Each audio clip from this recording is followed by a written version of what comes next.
Hello and welcome to Chesapeake Weekly. Well, as we continue to battle COVID-19, we use all available resources to track and respond. And as we've talked about before, one of those resources comes from your toilet. HRSD continues to test for COVID in our wastewater. They share that data with the health department, and the health department then in turn coordinates testing and vaccination events for those specific communities where a rise in COVID has been detected. So within the span of a week, the health department can respond to the neighborhoods within Chesapeake that need it most. So not only have we learned about this really cool coordination effort, but we recently got to follow some folks from HRSD to see firsthand what the testing process is all about. When the pandemic started and we realized that, yes, SARS-CoV-2 does show up, at least the RNA shows up in your stool, HRSD already has a lab that has been analyzing viruses in wastewater. And so it was a kind of a straight shot for us to start doing it for this particular virus.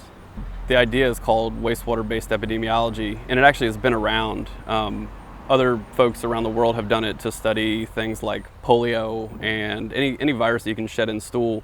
And it just has a lot of benefits. It gives you this like community scale idea of infections for that particular virus in a region. And so we've been collecting wastewater samples for the past, I think, 7 or 8 weeks out at 5 pump stations here in the city of Chesapeake. And what that lets us do, so we'll take it back to the lab and we'll analyze it for the SARS-CoV-2 viral RNA. And that gives us an idea if the virus is in the area, which we kind of know it is, but it can also give us an idea of viral load in the region. So in the population that this pump station services, if there are infections, we'll notice it at the pump station because you shed the virus in stool. And that's just a raw wastewater sample. We'll bring it back to the lab. The first step is filtration, so they'll pass a volume of the sample through a filter. Basically the virus can get caught on the filter, and after that it'll go over to our molecular lab where they'll take the filter, extract the RNA, and then they run tests, which are actually really similar to the CDC PCR test. So if you would have gotten a nasal swab during this pandemic, it would have been the same kind of PCR-based test that detects the viral RNA. We just do it in wastewater. Well, now that we're in the lab, the samples are going to be extracted. So we are trying to extract the DNA and the RNA from the samples so that we can test it for COVID. So we're going to be left with clean nucleic acid. So now I'm going to mix the sample with the magnetic silica in the cartridge so that the DNA has a chance to bind to that silica. So this is an automated nucleic acid extractor. So this instrument is going to take these samples that I mixed with magnetic silica. It's going to take those samples and take them through a series of washing steps. It's going to remove all the extracellular debris. So once the samples come off of the extractor, we have clean, purified nucleic acid. For that, we want to amplify the specific target for whatever we're looking for. In the case of COVID, we're looking for RNA from a specific gene on the SARS-CoV-2 virus. So for that, I'm going to do PCR.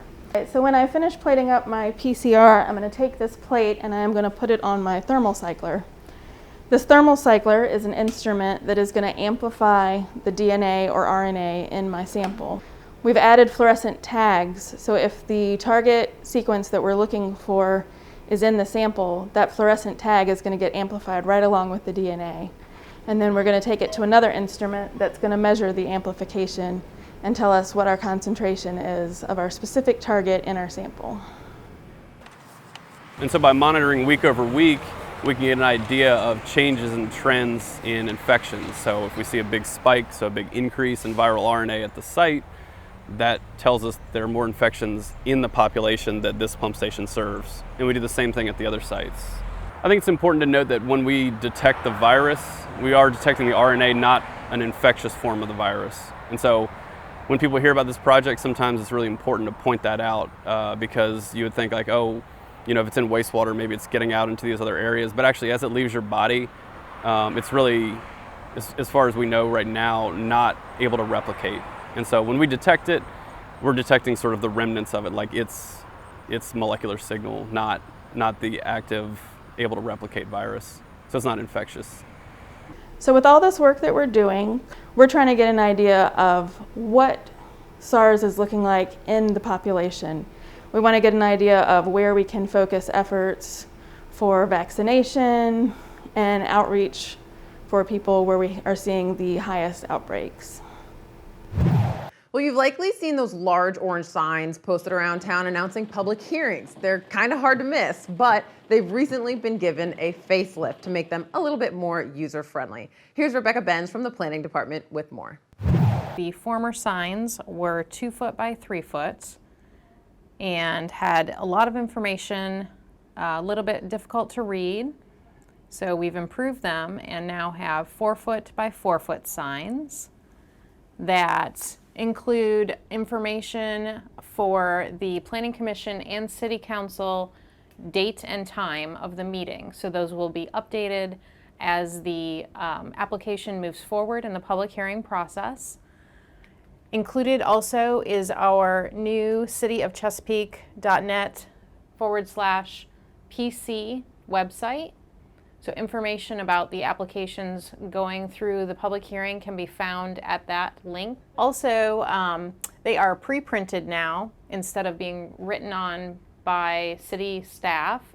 So they're easier to read, particularly with the larger font and the larger sign.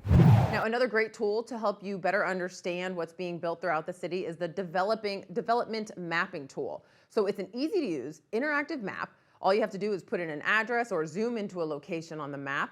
You'll find shaded areas in different colors, such as red, which shows use permits, or green, which shows rezoning. And you can find this map at cityofchesapeake.net/PC.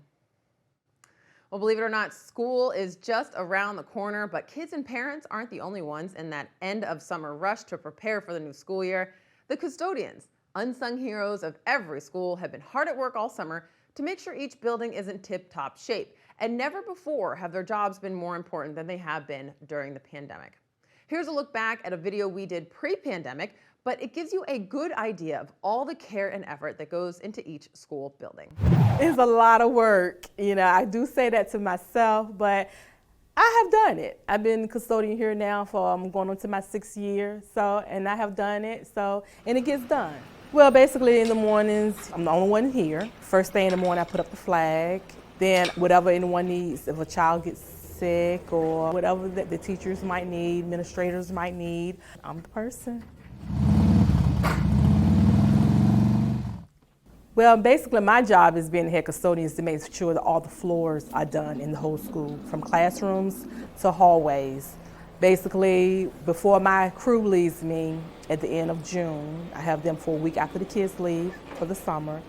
And we all go in classes, and we just basically either do strip floors or we top scrub floors. We do as many, try to get as many floors done before they leave me for the summer, because they're only with me for a week. And then after that, then I have an activity crew person that comes in maybe for about 2 weeks with me to help me do whatever else I need to do to get my building ready.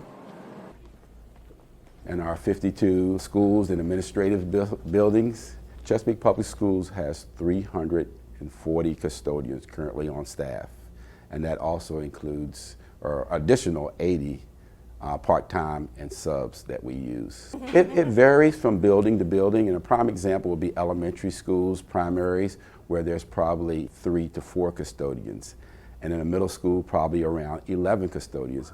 But I think our largest high school, which is Grassfield High, they have, I think it's 21 custodians on staff. But then once I do all the floors, then I go into classrooms, change light bulbs that might need to be changed, do ceiling tiles that might need to be, switched out. But basically, that's basically what I do to get the school year started. A lot of people think maybe it's a lot of hard work because you are in a school and you're cleaning, but it's fun. It's fun when you're interacting with people. I really do appreciate all the work and the dedication that our head custodians and our custodial staff do throughout the 12 months. It is a huge job that they do, especially when school is out, the work that they have to do to get our buildings prepared for the up and coming school year. Chesapeake Public Schools really could use some more help when it comes to custodial positions, as well as bus drivers and school nutrition workers. So if you're looking for a job, this might be a good fit for you. Visit cpschools.com for more information. Switching gears now from the trades to the arts. There's a fabulous art show going on right now at the Great Bridge Battlefield and Waterways History Museum. That's located on Battlefield Boulevard, right by the Great Bridge Bridge. The Southside Artists Association is hosting this art show, and the theme is Great Bridge, past and present. So there are tons of beautiful pictures, both historical depictions and stunning landscapes. We got a sneak peek at the art show while they were setting up. Take a look. Basically, it's to tie in with the museum, what the museum shows, and it also is the area around here. So it's about the battlefield, and you'll see some of the paintings show the battle, and then it's about this area of Chesapeake. So we have a feeling of what this area is about. You'll see water pictures, and you've got the water out here, and you'll see battles, pictures of the battle itself.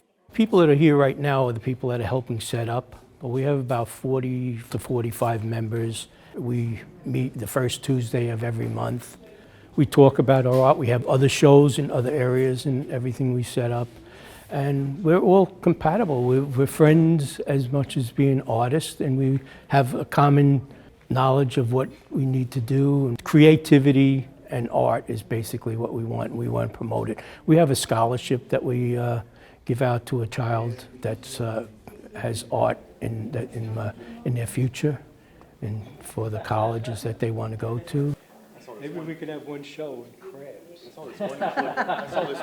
We have mostly realistic artists. Some of them lean towards the impression if they can, and some people are more realistic. They paint in acrylics or oil and watercolor. And we're always looking for new members. The art show is on display through October 14th, and you can view it anytime at the museum when it's open.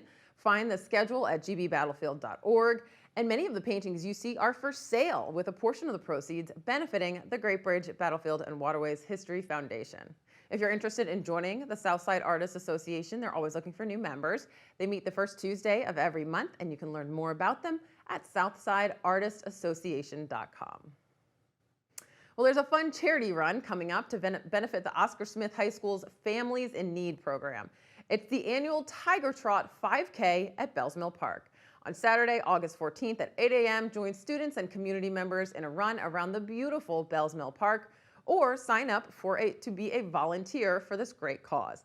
The Families in Need program provides students with meals, gift cards, school supplies, bus passes, and other family necessities. And of course, you don't have to run to contribute. You can choose to donate to the program. You can learn more and register to run by searching Tiger Trot 5K in the events section on Facebook. The Chesapeake Environmental Improvement Council is looking for some beautiful businesses. Nominations are now being accepted for the 2021 Business Beautification Awards. This award recognizes businesses in Chesapeake that take pride in the visual impression they leave on their surrounding neighborhood and that show awareness for the environment. Nominations will be accepted through September 30th. Get all the details on qualifications and fill out a nomination form for your own business or somebody else's at cityofchesapeake.net/CEIC. Now, that's also the website to use for more information on the 2022 Keep Chesapeake Beautiful calendar photo contest. The CEIC is now looking for photos for next year's calendar. This calendar is such a hit every year. It's full of beautiful photography from all over Chesapeake, taken by amateur photographers. So again, for more information on both the Business Beautification Awards and the Keep Chesapeake Beautiful calendar photo contest, visit cityofchesapeake.net/CEIC. And finally, if your garden is overflowing with veggies, you might consider participating in the Plant a Row for the Hungry program. On Tuesdays through September from 9 a.m. to noon, you can drop off your extra produce to the Central Library. This fresh food will be donated to the hungry right here in our community. It's a great chance to help out your neighbors. Learn more at the Master Gardener's website, cmgv.org. That's all we've got for this week. Thank you so much for watching. Everyone stay healthy, and we'll see you right back here again next week.